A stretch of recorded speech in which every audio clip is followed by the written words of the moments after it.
Faith is the bird that feels the light and sings when the dawn is dark. अगर आपने निर्मला सीतारमण की budget speech सुनी होगी तो आप टैगोर साहब की इन लाइनों को पहचान गए होंगे। जी हाँ, इस बार भी अपने यूनियन बजट स्पीच में हमारी वित्त मंत्री निर्मला सीतारमण शेरो शायरी करने से नहीं चूकी, पर इस बार की जो स्पीच थी वो पिछले बार के मुकाबले काफ़ी छोटी थी। इस बार 1 घंटे 55 मिनट में पूरा बजट निपट गया। पिछली बार 2 घंटे 42 मिनट यानी 42 मिनट्स लग गए थे। देखने वाली बात यह है कि क्या टैगोर की लाइन की तरह यह बजट भी भारत के लिए एक होप लेके आई है या इसमें भी सिर्फ जुमले भरे हुए हैं।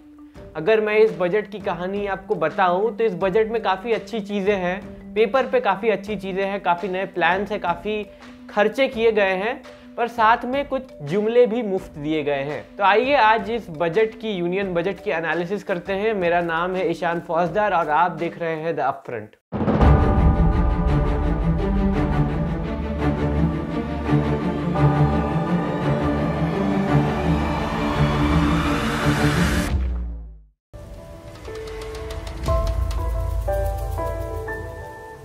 इस बजट को समझने से पहले इस बजट के स्ट्रक्चर को समझ लेना जरूरी है।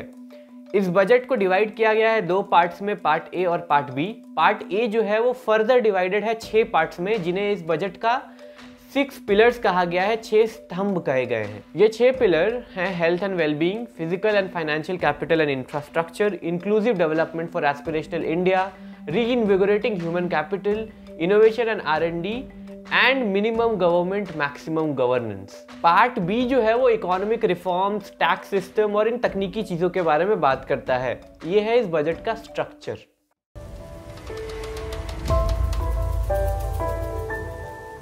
एक चीज होती है कस्टम ड्यूटी, जिसको बढ़ाने या घटाने से चीजों की कॉस्ट जो है वो बढ़ती या घटती है।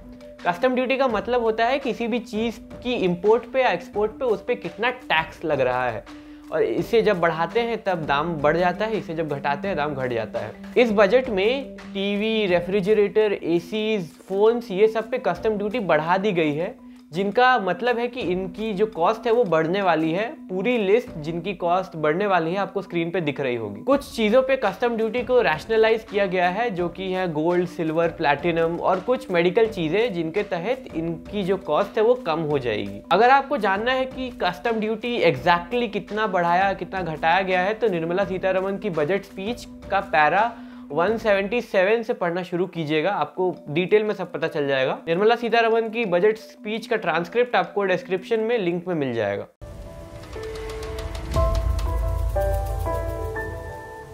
एक बात जो बहुत अच्छी हुई है इस बजट में वो ये है कि सरकार खर्च करने में या एक्सपेंडिचर बढ़ाने में बिल्कुल कंजूसी नहीं कर रही। इस बार का टोटल एक्सपेंडिचर 34.50 लाख करोड़ है और कैपिटल एक्सपेंडिचर जो है वो 4.39 लाख करोड़ है, जो कि पिछले बार से 34% ज़्यादा है। तो खूब जोर शोर से खर्चे किए जा रहे हैं। इस बार एक्सपेंडिचर बढ़ा है तो फिजिकल डेफिसिट भी बढ़ के 9 हो गया है, टू बी एग्जैक्ट 9.5। अब फिजिकल डेफिसिट जो है वो आमतौर पे 3 या 4 के बीच में रहता है, लेकिन इस बार 9 होने को है, जो कि काफ़ी ऊंचा है। फिजिकल डेफिसिट का सीधा सा मतलब होता है कि सरकार जितना कमा रही है उससे कितना ज़्यादा स्पेंड कर रही है। सरकार जो कर्ज लेती है इंटरनेशनल ऑर्गेनाइजेशन से या कहीं से भी, वो फिजिकल डेफिसिट के अंदर ही आता है। और बड़े सीधे शब्दों में, जितना ज़्यादा कर्ज उतना ज़्यादा फिजिकल डेफिसिट। तो आप ये सोच रहे होंगे कि अगर 9 का फिजिकल डेफिसिट इतना ज़्यादा है, इसका मतलब है कि सरकार ज़्यादा कर्ज ले रही है। तो ज़्यादा कर्ज लेना अच्छा कैसे हुआ? इसका जवाब ये है कि इस पैंडेमिक के चलते जो मार्केट्स हैं वो तहस महस हो गए हैं, इसलिए अभी लोन्स उतने महत्वपूर्ण नहीं रह गए जितना पैसा खर्च करके डिमांड को बूस्ट करना है। डिमांड बूस्ट होगी तो सप्लाई बूस्ट होगा और मार्केट फिर धूमधाम से चलना शुरू होंगे। इसीलिए ज़्यादा फिजिकल डेफिसिट का मतलब है कि सरकार ज़्यादा पैसे खर्च करने को तैयार है, जो कि अभी के सिचुएशन के लिए बहुत अच्छी बात है, बहुत अच्छा इंडिकेशन है।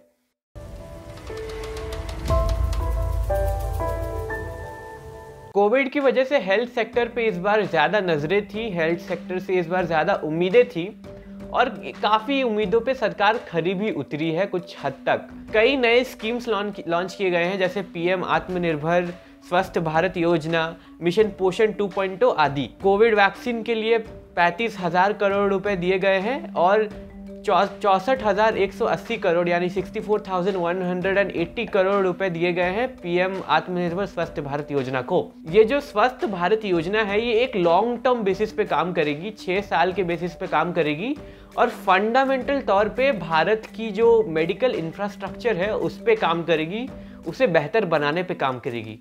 ये एक बहुत ही अच्छा, बहुत ही उम्दा स्टेप है, क्योंकि कोविड के बाद हमें सिर्फ एक शॉर्ट टर्म मेजर नहीं चाहिए, हमें लॉन्ग टर्म के लिए भी सोचना ज़रूरी है। और भी काफ़ी अच्छी चीज़ें करी गई हैं। न्यूट्रिशन पे ध्यान दिया गया है, एयर पोल्यूशन पे, सैनिटेशन पे ध्यान दिया गया है, लेकिन इसके साथ एक बहुत बड़ा जुमला भी हमें बांटा गया है इस बजट के साथ, हेल्थ बजट के साथ। हमारी वित्त मंत्री का ये दावा है कि इस बार का जो हेल्थ एक्सपेंडिचर है वो पिछले बार के हेल्थ एक्सपेंडिचर से 137 करोड़ % यानी 137% ज़्यादा है, जो कि सच नहीं है। ये जो हेल्थ एक्सपेंडिचर निर्मला सीतारमण 2,23,846 करोड़ का बता रही हैं, इसमें 60,000 करोड़ ड्रिंकिंग वाटर और सैनिटेशन के हैं, 2,700 करोड़ जो है वो न्यूट्रिशन पे है, और ये दोनों सैनिटेशन एंड ड्रिंकिंग वाटर और न्यूट्रिशन अलग अलग मिनिस्ट्रीज के हैं, हेल्थ के अंडर नहीं आते हैं। इसके साथ ही 49,000 करोड़ फाइनेंशियल कमीशन के ग्रांट्स हैं और 35,000 करोड़ जो है वो कोरोना का वन टाइम इन्वेस्टमेंट है। अब दो अलग अलग मिनिस्ट्रीज को, एक मिनिस्ट्री जो हो गई न्यूट्रिशन की और एक सैनिटेशन की, ये दोनों अलग अलग मिनिस्ट्रीज हैं और इन दो मिनिस्ट्रीज को हेल्थ के साथ जोड़ के हेल्थ का एक्सपेंडिचर बताना ये सच नहीं है।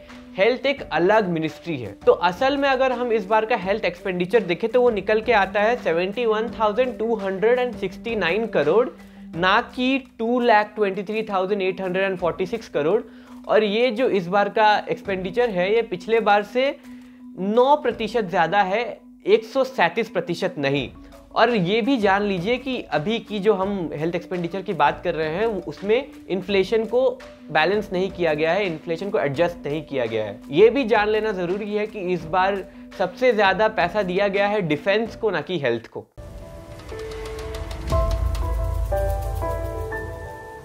एजुकेशन में या शिक्षा के क्षेत्र में भी काफ़ी अच्छे काम किए गए हैं, लेकिन कुछ बहुत बुरे काम भी हैं इसमें। लेह में एक सेंट्रल यूनिवर्सिटी का अनाउंसमेंट किया गया है, 100 नए सैनिक स्कूल बनने वाले हैं, 700 एकलव्य स्कूल बनने वाले हैं ट्राइबल एरियाज में। 15,000 से ज़्यादा स्कूलों को बेहतर बनाने की बात की गई है ताकि वो नए NEP को अडेप्ट कर सके, लेकिन हमें बताया नहीं गया है कि कैसे बेहतर किया जाएगा, क्या किया जाएगा इन्हें बेहतर करने के लिए, कितना पैसा इन्हें दिया जाएगा, ये हमें डिटेल्स कुछ नहीं बताई गई हैं। हमें बस ये बताया गया है कि बेहतर किया जाएगा। कई नए मिशंस भी लॉन्च किए गए हैं, जैसे कि national language translation mission, deep ocean mission आदि, और पब्लिक सेक्टर रिसर्च पे भी खासा ध्यान दिया गया है। एक बहुत बुरी चीज़ जो हुई है एजुकेशन के साथ वो है कि एजुकेशन का जो टोटल एक्सपेंडिचर था वो पिछली बार से काट लिया गया है, जो कि एक डेवलपिंग कंट्री के लिए, एक सिविलाइज कंट्री के लिए बिल्कुल अच्छी चीज़ नहीं है, क्योंकि एजुकेशन पे जितना ज़्यादा पैसा खर्च किया जाए उतना ज़्यादा अच्छा।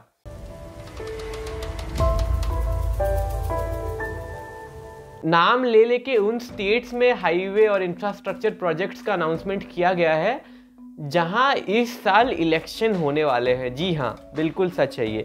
65,000 करोड़ रोड एंड हाईवे के लिए दिए गए हैं केरला को, 25,000 करोड़ दिए गए हैं वेस्ट बंगाल को, और 3,400 करोड़ दिए गए हैं रोड और इंफ्रास्ट्रक्चर डेवलपमेंट के लिए आसाम को। और इन सभी स्टेट्स में अभी 2020 में इलेक्शन होने वाले हैं। वेस्ट बंगाल का इलेक्शन तो आ ही गया। एक स्क्रैपिंग स्कीम की भी गठन योजना दी गई है, जिसके तहत पुरानी गाड़ियों का फिटनेस टेस्ट लिया जाएगा और जो कि फिटनेस टेस्ट पर खड़ी नहीं उतरेंगे उन्हें स्क्रैप कर दिया जाएगा। इसे किया गया है ताकि पुरानी गाड़ियां जो हैं, जो बहुत एयर पोल्यूशन फैलाती हैं, उसे रोका जा सके। आम गाड़ियों के लिए ये 15 साल की है, 15 साल के बाद ये टेस्ट होगा, और कमर्शियल व्हीकल्स के लिए ये 20 साल के बाद होगा।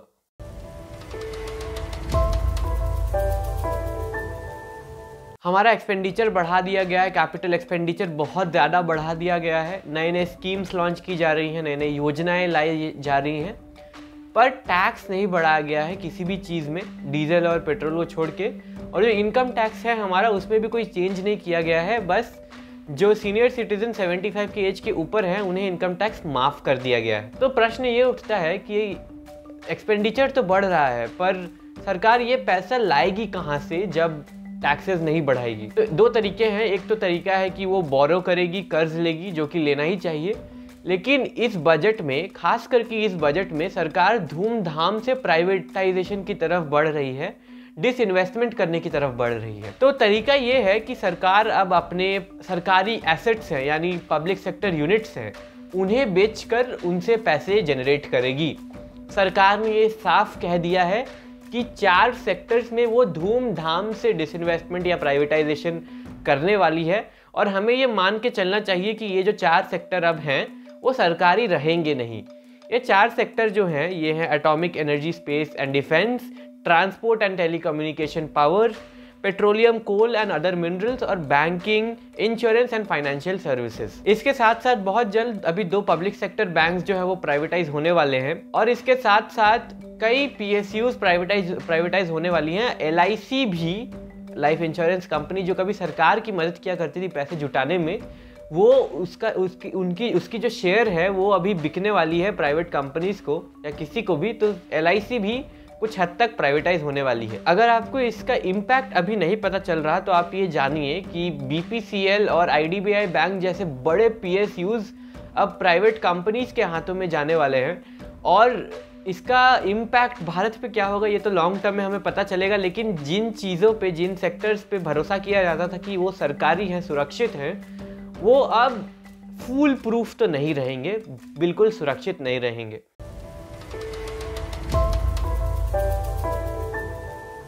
इस बजट के साथ अब तक ये प्रॉब्लम दिखी है कि ये बजट एक अमीरों का बजट बनकर सामने आया है। इसमें बड़े बड़े कॉरपोरेशंस और फॉरेन इन्वेस्टमेंट के लिए काफ़ी कुछ किया गया है, लेकिन आम जनता के लिए, किसानों के लिए काफ़ी कम दिखने को मिला है। किसानों पे खास करके जितना एम्फेसिस देना चाहिए था, जितना इम्पोर्टेंस देना चाहिए था किसानों को, उतना नहीं दिया गया है। किसानों के लिए सरकार ने क्रेडिट बढ़ाया है और MSP बढ़ाई है, पर स्वामीनाथन कमीशन की जो कॉम्प्रिहेंसिव कॉस्ट ऑफ प्रोडक्शन थी उसे इस बार भी नहीं माना गया है, और किसान जो हैं वो अपनी आय बढ़ाना चाहते हैं, अपना कर्ज या क्रेडिट नहीं। हमारे और आपके लिए इस बजट में अब तक ज़्यादा कुछ दिखने को नहीं मिला है, पर अभी काफ़ी डिटेल्स आनी बाकी हैं जिनका इंतज़ार रहेगा। अगर आपको हमारा काम पसंद आ रहा है, अगर आपको ये वीडियो पसंद आई तो प्लीज़ इसे लाइक कीजिए, हमारी और वीडियोस को देखिए और उन्हें लाइक कीजिए, हमारे चैनल को सब्सक्राइब कीजिए, इस वीडियो को अपने दोस्तों को तक पहुंचाइए ताकि उन्हें पता चले कि बजट में आखिर है क्या, और उस बेल आइकन को भी दबा दीजिए ताकि आपको रेगुलर अपडेट्स मिलती रहे जब भी हम कोई नया वीडियो लेके आए। धन्यवाद।